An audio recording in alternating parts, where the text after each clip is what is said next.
Hello mga kaibigan, maligayang pagdating sa aking channel. Nakakagulat na pahayag ni Ken Yaman. Ang katotohanan sa likod ng aming paghihiwalay. Ang pagmamahal ko sa girlfriend ko. Ang mga detalye sa paksa ay makikita sa aming video. Huwag kalimutang panuorin ang video hanggang sa huli. Maaari bang si Yaman, isa sa pinakasikat na aktor ng Turkey, ay lumabas kamakailan sa isang pahayag na yayanig sa mundo ng magazine? Ang sikat na aktor ay gumawa ng hindi inaasahang pag-amin tungkol sa mga problema sa relasyon nila ng kanyang kasintahan. Nagulat ang lahat sa pagtatapat na ito. Narito ang mga detalye.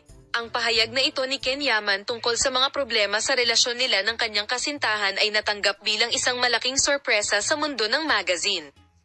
Ang mga bukas na pahayag ng sikat na aktor tungkol sa mga dahilan ng kanilang relasyon ay ikinagulat ng kanyang mga tagahanga at mundo ng media.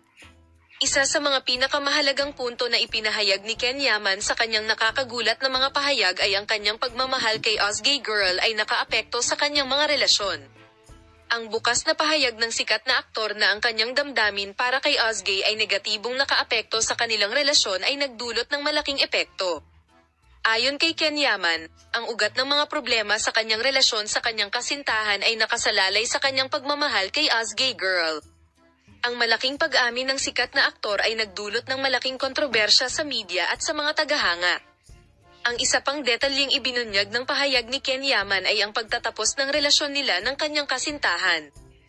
Lumikha ng excitement sa agenda ng magazine ang pahayag ng sikat na aktor na nakipaghiwalay sila sa kanyang girlfriend dahil sa nararamdaman nito para kay Özge Gürel. Sa pahayag ni Ken Yaman, muling lumitaw ang relasyon nina Özge Gürel at Ken Yaman.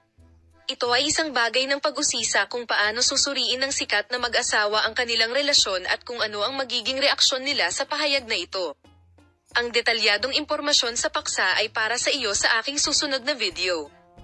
Manatiling nakatutok. Paalam.